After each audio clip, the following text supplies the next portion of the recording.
পরিষদ কেন্দ্রীয় কমিটির সভাপতি ইফতেখার হোসেন বাবুলের নেতৃত্বে সংগঠনের 10 সদস্যের একটি প্রতিনিধি দল সালতানাত অব ওমানে সাংগঠনিক সফর করেছেন।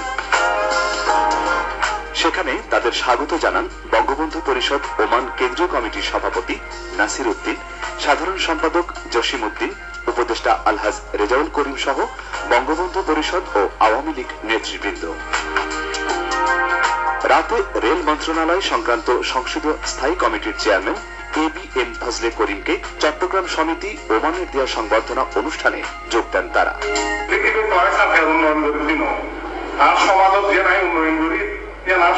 উন্নয়ন করবি এনার গ্রামের উন্নয়ন, তার মানে আর থানার উন্নয়ন,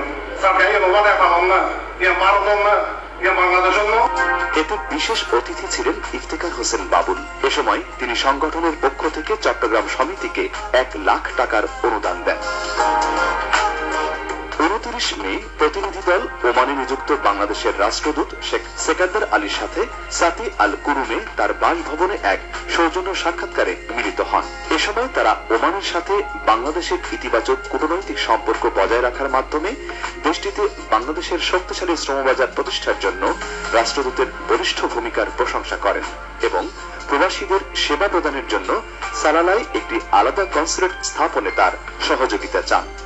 রাষ্ট্রদূত এ ব্যাপারে তার প্রচেষ্টা অব্যাহত রাখার আশ্বাস দেন। এবার যে আমরা ওমান সফরে এসেছি, আমরা আমাদের মজলিসের শুরু থেকে শুরু করে এখানে যত রকম প্রধান ব্যক্তিরা আছে তাদের সাথে আমরা কথা বলেছি। সন্ধ্যায় দূতাবাসের আয়োজনে বাংলাদেশ কমিউনিটি স্কুলে আয়োজিত রবীন্দ্র নজরুল জয়ন্তী অনুষ্ঠানে অংশ নেন পরিষদ নেতারা। 30 মে সকালে আবুধাবির উদ্দেশ্যে মাস্কাট ত্যাগ করেন প্রতিনিধি দল। পথে রাজধানী থেকে 150 কিলোমিটার দূরবর্তী মহসেনার আবু আলীতে বঙ্গবন্ধু পরিষদ কর্মকর্তাদের স্থানীয় প্রবাসী রাঙ্গুনিয়াবাসীদের পক্ষে অভ্যর্থনা জানানো হয়। একই দিন সন্ধ্যায় আবুধাবি ফেরে প্রতিনিধি দল।